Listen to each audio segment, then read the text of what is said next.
I acknowledge that I consume way more content than I produce, and because I want to change that, let's get straight into 5 ways that vlogging has changed my life.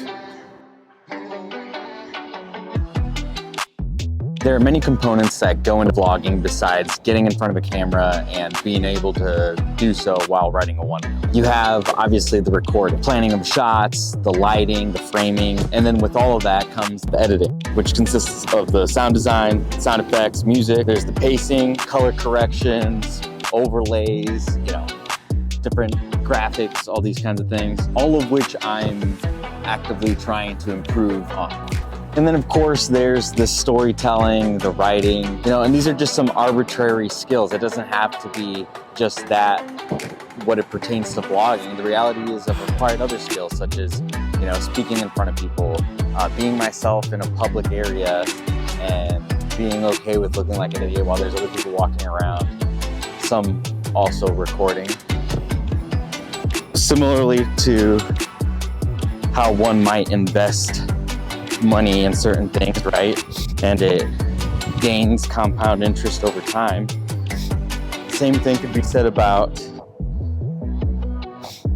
skill acquisition. Except the reality is you can only reap the rewards of this compound interest as long as we're putting in that consistent work. Number 2. I wouldn't say it's so much the realization that life is whatever you want it to be, but more so the acceptance. And there's a big distinction between the realization and the acceptance, because truly accepting that life can be whatever you want it to be, you're acknowledging that if your life is not what you want it to be, it's therefore your fault. Recently, Peter Lindgren posted a video about the daily life of a full-time YouTuber.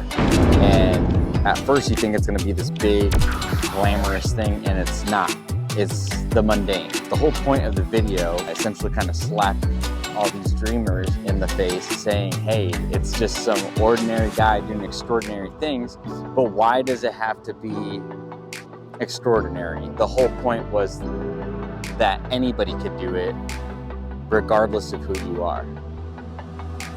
As a millennial that was born during the primary information age and came into adulthood during the secondary information age, I've consumed a lot of content, like a lot. Similarly, how I try to maintain a healthy diet, it's up to me to decipher what content I consume and when I consume it. Is the purpose of consuming it, for example, informative for me to try to learn something or to better be able to understand something? Or is it simply to treat yourself? If you don't have any data, what can you compare anything to? There's no metric or baseline to see either improvement or failure. Honestly, forget the metrics. Just how cool is it in general because out of practicing vlogging, that I have a bunch of cool memories captured that I otherwise wouldn't had I not been vlogging and recording. But before I move on to the third thing, I just want to say that if you're not recording, you should be. You don't even have to post it. Hell, it doesn't even need to be video. What it needs to be is documentation of who you are. All it needs to be is a glimmer of self-expression that contextualizes who you are and how you feel. Check out this giant hat. I believe that the power doesn't necessarily lie within the tangible creation, but rather the act of creating itself. Now, take this with a giant grain of salt, but to an extent, there's no inherent meaning in the things we do or the actions that we take.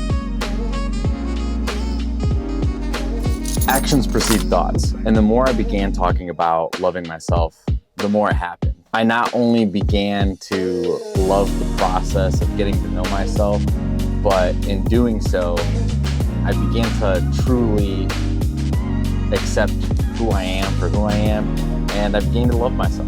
By nature, we are tribal. So what good is any of this if it's not conducive to others and it's not useful for you? My only hope is that this continued journey helps and serves you in some capacity. Take care of yourself, check in on your loved ones, and help someone when you can.